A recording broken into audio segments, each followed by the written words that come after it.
Assalamualaikum warahmatullahi wabarakatuh. Perkenalkan, nama saya Rafika Aurelia, BP 19041010 dari kelas A. Saya dari Fakultas Farmasi Universitas Perintis Indonesia. Di sini dengan mata kuliah formulasi sediaan cair dan semi solid dengan dosen pengampunya Bapak Apoteker Yahdian Rasyadi MFAM.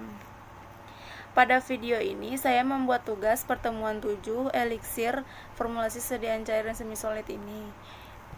Yang pertama yaitu istilah kelarutan dan perbandingan kelarutan menurut Farmakopeia Indonesia. Menurut Farmakopeia Indonesia, pernyataan kelarutan adalah zat dalam bagian tertentu pelarut, kecuali dinyatakan lain menunjukkan bahwa satu bagian bobot zat padat atau satu bagian volume zat cair larut dalam bagian volume tertentu pelarut. Kelarutan juga didefinisikan dalam besaran kuantitatif sebagai konsentrasi zat terlarut dalam larutan jenuh pada temperatur tertentu. Kelarutan suatu senyawa tergantung pada sifat fisika, kimia zat pelarut dan zat terlarut, temperatur, pH, larutan, tekanan untuk jumlah yang lebih kecil, tergantung pada hal terbaginya zat terlarut. Bila suatu pelarut pada temperatur tertentu melarutkan semua zat terlarut sampai batas daya melarutkannya, larutan ini disebut larutan jenuh. Istilah perkiraan kelarutan yang pertama yaitu istilahnya sangat mudah larut. Bagian pelarut yang dibutuhkan untuk satu bagian zat terlarut itu kurang dari satu bagian. Yang kedua mudah larut 1-10 bagian. Yang ketiga larut 10-30 bagian. Yang keempat agak sukar larut 30-100 bagian. Yang kelima sukar larut 100-1000 bagian. Yang keenam sangat sukar larut 1000-10.000 bagian. Yang ketujuh praktis tidak larut lebih dari 10.000 bagian.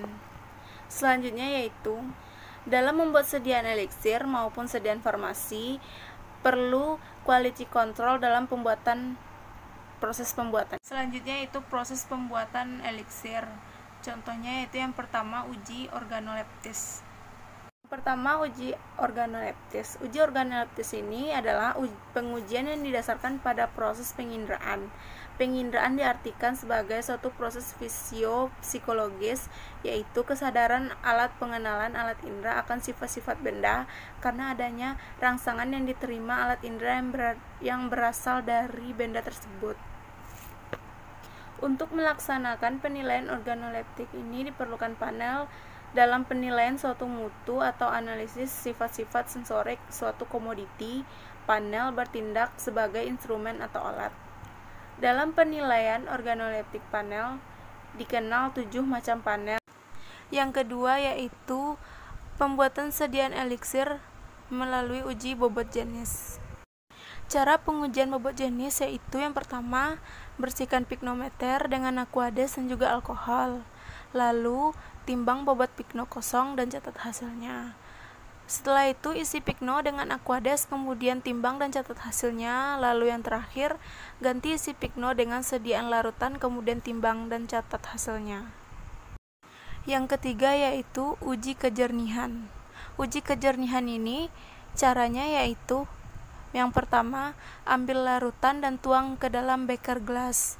Lalu berikan alat kertas kontras, bisa berwarna hitam atau putih. Setelah itu amati kejernihan dari larutan tersebut. Lalu yang terakhir catat hasilnya. Pembuatan eliksir melalui uji kelarutan. Sebagai pelarut utama digunakan etanol yang dimaksudkan untuk mempertinggi kelarutan obat. Dapat ditambahkan gliserol, sorbitol, dan propilen glikol. Sebagai pengganti gula dapat digunakan sirup gula. Selanjutnya pembuatan eliksir melalui uji viskositas. Terdiri dari yang pertama viskometer kapiler. Dengan cara waktu air dari cairan yang diuji dibandingkan dengan waktu yang dibutuhkan bagi suatu zat yang viskositasnya sudah diketahui. Biasanya air untuk lewat 2 tanda tersebut. Lalu yang kedua viskometer Hopler. Berdasarkan hukum Stokes, pada kecepatan bola maksimum terjadi keseimbangan sehingga gaya gesek sama dengan gaya berat dikurang gaya Archimedes. Prinsip kerjanya adalah menggelindingkan bola melalui tabung gelas yang hampir tikal berisi zat cair yang diselidiki. Selanjutnya uji pH. Sediaan diukur pH-nya dengan menggunakan pH meter, yaitu disesuaikan dengan pH usus. Karena sediaan diabsorpsi di usus, jadi pH sediaan harus sama dengan pH usus. Selanjutnya yaitu pembuatan eliksir melalui uji stabilitas. Uji stabilitas ini kandungan mikroba dilakukan dengan menggunakan indera penglihatan dan didapatkan data bahwa pada sediaan eliksir tidak terdapat pertumbuhan mikroba.